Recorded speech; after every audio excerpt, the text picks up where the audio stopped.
भारतस्य गौरवाय राष्ट्रकल्याण हेतवे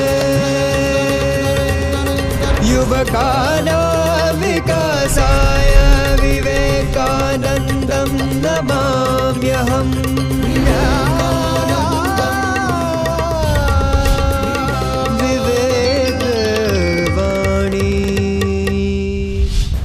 સ્વામી વિવેકાનંદ કહે છે કે ગામડાઓમાં લોકો પાસે અઢળક જમીન હોય છે।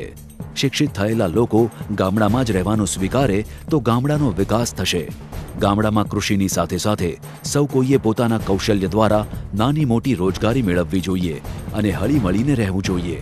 આનાથી જ ગામડાઓનો ઉદ્ધાર થશે। વિવેક વિચાર।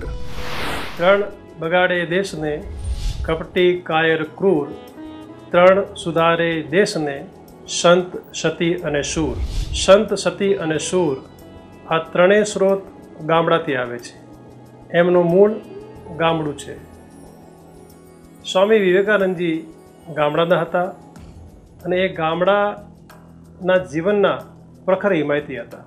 એના અનુસંધાનમાં આપણા માનનીય મુખ્યમંત્રી શ્રી છેલ્લા 10 વર્ષોથી ગુજરાતના દરેક ગામડા જો જોઈએ તો ત્યાં જે બેઝિક જે રિક્વાયરમેન્ટ છે, માની લો કે આપણે સ્વાસ્થ્ય, ચિકિત્સા, રોજગાર, એના બધા જ પ્રયત્નો કરેલા છે। એટલા માટે ગુજરાતના ગામડા ભારત વર્ષના ગામડાઓ કરતાં વધારે સમૃદ્ધ છે, વધારે સંપન્ન છે। વિવેક મંત્ર કે ગુજરાતનું ગામડું સહળી મળીને રહે, ગુજરાતનું ગામડું સાથે મળીને પ્રગતિ કરે। સમરસ ગામની યોજના મૂકી, ગામડાના લોકો ભેગા મળીને સર્વસંમતિથી પોતાના ગામની વહીવટની જવાબદારી ગામના પસંદ કરેલા લોકોને સોંપે, બંધારણ પ્રમાણે કરે। આ રાજ્યની અંદર 28% પંચાયતો સમરસ બની। હું આ બધા સમરસ ગામોને એ ગામના નાગરિકોને અભિનંદન આપું।